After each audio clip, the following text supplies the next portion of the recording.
이제 현대자동차 자기소개서 항목을 좀 한번 살펴보고 또 분석을 해보려고 합니다. 이제 좀 여러분들이 제일 원하는 파트였지 않을까라고 생각이 드는데요. 한번 좀 볼 텐데, 자, 이번에 총 세 항목으로 2천자가 나왔죠. 상반기랑 항목이 똑같았습니다. 네, 똑같이 나와서 총 세 항목으로 해서 2천자 이렇게 나왔는데, 1번 같은 경우에는 자신이 모빌리티 기술 인력이라고 생각하는 이유와 남들과 차별화된 본인만의 강점을 기술해 주십시오라고 이야기를 하고 있죠. 2번 같은 경우에는 협업을 통해서 문제를 해결해 본 경험과 그 과정에서 느꼈던 본인의 성격의 단점, 그리고 이를 극복하기 위한 노력을 말씀해 주세요라고 해서 이건 600자로 작성을 하게 되어 있습니다. 그 다음 세 번째 같은 경우에는 스스로 목표를 설정해서 달성해 나가는 과정에서 겪은 어려움과 극복해낸 방법을 말씀해 주십시오라고 이제 정리를 하고 있죠. 그래서 이 세 가지 항목에 대해서 한번 디테일하게 좀 분석을 해보도록 하겠습니다.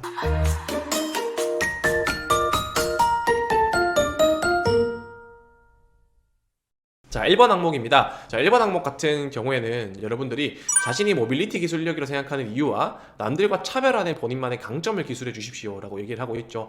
이 1번 항목 같은 경우에는 역량의 강점, 전문성 이런 부분들을 물어보는 항목이다라고 보시면 될 것 같습니다. 그래서 이 항목을 여러분들이 작성하실 때 조금 주의하셔야 될 부분 첫 번째 중에 하나는 자기소개서를 써본 경험이 많이 없으신 분들 같은 경우에는 이런 강점과 내가 가지고 있는 장점이라는 부분들과 혼동을 하시는 부분들이 있어요. 근데 이 강점과 이 장점은 엄연히 다른 영역입니다, 여러분들. 네, 그 부분은 꼭 명심하셔야 돼요.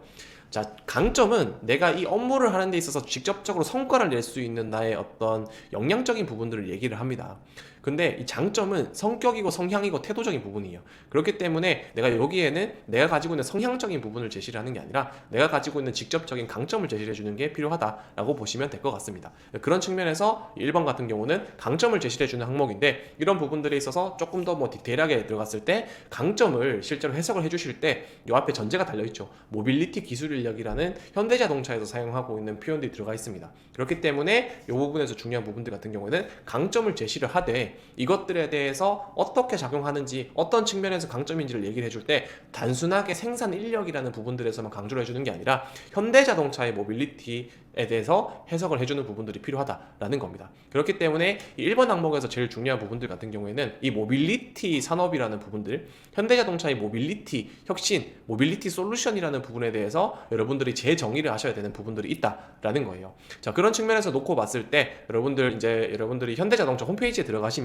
이 모빌리티 어떤 산업에 대해서 이해를 하실 수 있는 부분들이 있습니다. 그래서 현대차 홈페이지에서 브랜드 저널이라는 파트를 들어가셔서 모빌리티 솔루션을 클릭을 하시면 이 모빌리티 혁신, 모빌리티 솔루션 이게 뭔지에 대해서 전체적으로 이해를 하실 수가 있습니다. 그래서 꼭 요거를 한번 들어가 보시고요. 간단하게 예시를 좀 제가 가지고 와서 좀 설명을 해드리자면, 현대자동차의 모빌리티 솔루션은 크게 이렇게 5가지 정도로 구분이 되어 있습니다. 첫 번째는 미래 모빌리티 서비스, 두 번째는 로보틱스, 세 번째가 메타 모빌리티, 네 번째가 고성능 N, 그리고 다섯 번째가 안전입니다. 그래서 이 5가지 요소가 모빌리티 솔루션이고, 그럼 이런 것들에 기반해서 생산 현장에서 어떻게 일을 해야 될까라는 부분들이 결국에는 모빌리티 기술 인력이라는 부분이다라고 할 수가 있겠죠. 그래서 간단하게 살펴보면 1번이 미래 모빌리티 서비스입니다. 이게 조금 여러분들 제일 직접적으로 살펴봐야 될 부분이다라고 생각이 드는데, 자율주행이나 UAM, 도시망공 모빌리티죠. 그리고 목적 기반 모빌리티, 이동식 오피스 이런 것들을 통해서 다양한 미래에 필요한 모빌리티 서비스 솔루션들을 만들어내겠다 라는 의지를 가지고 있는 게 현대자동차의 모빌리티 솔루션이라는 부분에 있어서 미래 모빌리티 서비스 파트다라고 보시면 될 것 같습니다. 그렇기 때문에 이런 부분들 같은 경우에는 좀 지금 딱 느낌만 봐도 굉장히 다양하죠. 기존에는 어떤 내연기관차라는 부분들만 존재했다라고 한다면은 이러한 부분들이 현재 굉장히 다양해지고 있습니다. 이제 앞으로는 자동차를 뭐 우리가 도로에서 끌고 다니기도 할 거고, 하늘로 날아다니기도 할 거고, 뭐 배에 떠다닐 수도 있고, 뭐 물에 떠다닐 수도 있고, 이런 부분들이 생기겠죠. 이런 것처럼 굉장히 다양성을 지향하고 있다라는 거. 그리고 필요에 따라서 맞춤형으로 솔루션을 제공하기도 한다라는 거예요. 그리고 가장 큰 변화 중에 하나가 인간 중심의 모빌리티 솔루션 혁신을 이뤄내고 있다라는 거예요.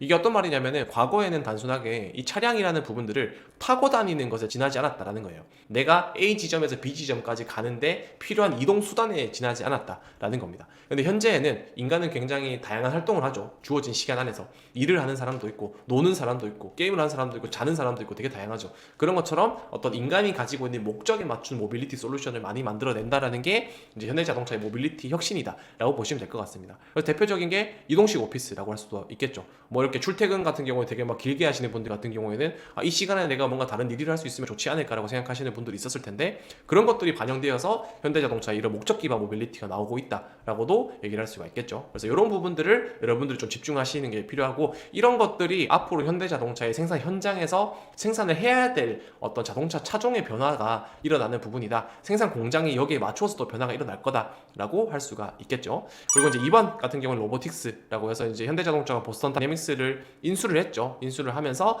이제 로봇 솔루션 공급업체로 변화를 하고 있다라는 겁니다. 로봇을 다양한 목적에 맞는 로봇들을 실제로 생산하기도 할 거고 생산하고 있고 그리고 이제 로봇 솔루션이라는 부분들이 있는데 로봇 솔루션이라는 것 자체도 이제 생산 현장에서 이제 고객사의 요청에 따라서 필요한 로봇들을 만드는 게 로봇 솔루션입니다. 그래서 이런 부분들로 변화가 되고 있다라는 거예요. 그래서 나는 이 로봇을 통해서 커피를 만들고 싶어요. 그러면은 커피를 만들 수 있는 로봇팔을 제작을 해주는 부분들이 로봇 솔루션이라고 보시면 됩니다. 그래서 앞으로 생산 현장에서는 이런 것들까지도 만들게 될 거다라는 거죠. 거기에 맞추어서 공정이 변화가 될 수도 있겠다라는 거죠. 그럼 어떻게 봤을 때 한편으로 보면은 여러분들이 현대자동차 생산직으로서 앞으로 이해를 해야 될 부분들 자체가 단순하게 뭐 이거를 볼트를 조이고 뭐 빼고 뭐 지지고 뽑고 뭐 이런 부분들도 있겠지만 여러분들이 뭐 소프트웨어 역량이라든지 기본적인 기술적인 이해 능력이라든지 이런 부분들도 갖춰야 될 역량 중에 하나다라고 할 수가 있겠습니다. 그래서 그런 부분들이 있고요. 그 다음 이제 이 뒤에는 그렇게 중요한 건 아닌데 가볍게 뭐 살펴보자면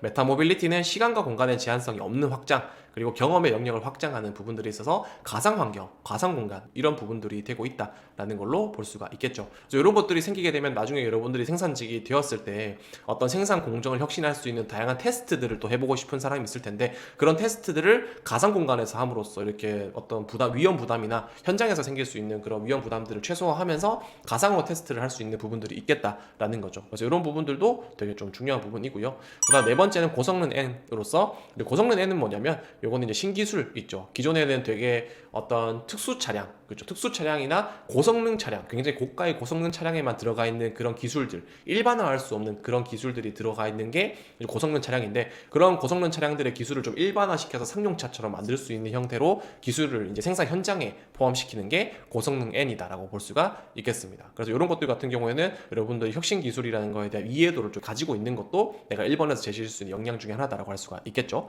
그리고 다섯 번째는 이제 또 안전입니다. 그래서 이제 실제로 우리가 이런 차량이 다양해지면서 되게 중요한 부분이 만족도는 되게 올라가겠지만 그런 부분들에 있어서 뭐 이제 전기차나 수소차나 어떤 뭐 자율주행차나 이런 부분들에 있어서 사람들의 편의도와 만족도, 경제성은 되게 올라가지만 그에 비해서 안전성이라는 부분들이 조금 낮죠 사실. 그렇기 때문에 리콜도 많이 되는 부분들이 있는데 그런 측면에서 안전의 기준을 높이기 위한 노력이 필요하다는 게 현대자동차가 얘기하는 안전이라는 측면에서의 핵심이다라고 보시면 될 것 같습니다. 그래서 1번 같은 경우에는 이런 거에 대해서 여러분들이 자기소개서 항목이 엄청 길게 쓸 건 아니지만 기본적으로 현대자동차가 말하는 모빌리티라는 거, 모빌리티 혁신, 모빌리티 솔루션이라는 거는 이런 부분들이 있구나 라는 것들을 좀 이해를 하시면 좋을 것 같다라는 거고요. 그래서 이어서 바로 한번 간단하게 예시를 좀 살펴보도록 하겠습니다. 보시면은 제가 모빌리티 산업에 대한 재정의가 필요하다고 했잖아요. 그래서 여러분들이 모빌리티 산업에 대해서 이렇게 좀 이해를 한 상황에서 이것들이 생산 환경에 실제로 어떻게 반영될 것인가에 대한 고민을 하셔야 되는 게 1번 항목의 제일 중요한 부분이다라고 보시면 될 것 같습니다.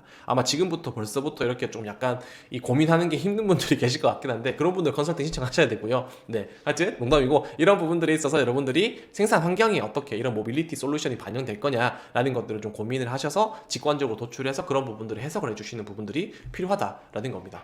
그런 측면들에 있어서 여러분들이 제가 이제 또 예시를 살펴보자면 미래 모빌리티 서비스는 아까 1번의 자율주행이나 UAM이나 목적 기반 모빌리티로 이루어질 거다라는 거고 그런 것들이 이런 생산 현장이라고 놓고 봤을 때는 다양성과 맞춤형 솔루션 그리고 인간 중심의 모빌리티 솔루션 혁신 같은 것들이 이루어질 거다라고 얘기를 했잖아요. 자, 그런 측면들에 있어서 여러분들이 이제 내가 이런 부분들 자기소개서에 반영을 했을 때 어떻게 쓸 수 있을까라는 부분들을 한번 살펴보도록 하겠습니다. 자, 보면은 예시가 여기 있는데 다양성과 맞춤형 솔루션에 기반한 모빌리티 서비스 혁신은 기존 생산성 중심의 생산 현장에서 FMS 기반의 맞춤형 생산 공정의 도입으로 이어진다고 생각하며 이를 위해서는 변화에 대한 적응력과 다양성을 추구하면서도 최고의 품질 수준이라는 제1원칙을 놓치지 않는 섬세함이 요구된다고 생각합니다 라고 얘기를 하고 있죠. 자, 여기에서 사실 별로 중요한 거는 여러분들이 강조해주고 싶은 역량은 사실 꼼꼼함, 섬세함 이런 겁니다. 정말 가벼워요. 여러분들이 누구든 제시할 수 있는 내 과거의 어떤 경험이라는 부분들을 통해서 제시해 줄 수 있는 역량이 섬세함이다라는 측면에 있어서 아주 단순합니다. 네, 근데 이런 섬세함이라는 부분들을 모빌리티 생산 환경의 변화라는 부분들을 맞추어서 해석을 했을 때 이렇게 해석을 해줄 수가 있다라는 거예요.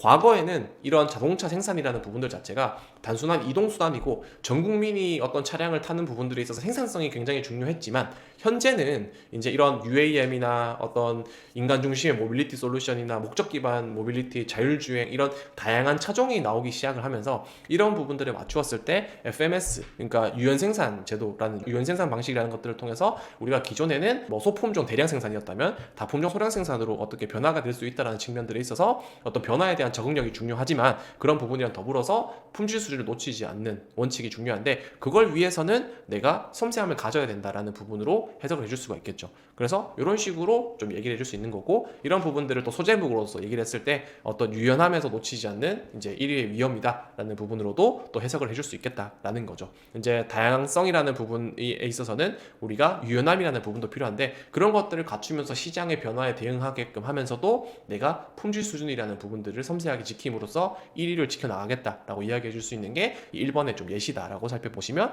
될 것 같습니다. 자, 그런 측면에서 1번의 예시를 좀 간단하게 살펴봤고요. 그래서 여러분들 너무 어렵게 생각하지 마시고 내가 가지고 있는 단순하다고 얘기할 수 있는 그런 역량, 나의 어떤 강점, 어떤 생산 현장에서 내가 얘기할 수 있는 나의 강점, 여러분들 뭐 팔대학은 쓰지 말라고 했지만 뭐 꼼꼼함이라든지 섬세함이라든지 관찰력이라든지 뭐 분석을 잘한다라든지 이런 뭐 생산 구조를 잘 이해하고 있다라든지 혹은 뭐 다양한 조금 고성능의 차량을 잘 정비해봤다라든지 이런 것들이 앞으로 이 모빌리티 솔루션이라는 부분에서 어떻게 작용할까에 대해서 좀 이해하는 시간들을 가져보시고 작성을 해보면 좋겠다고 말씀드릴 수가 있겠습니다. 그래서 1번은 그렇게 한번 작성을 해보시면 될 것 같고요.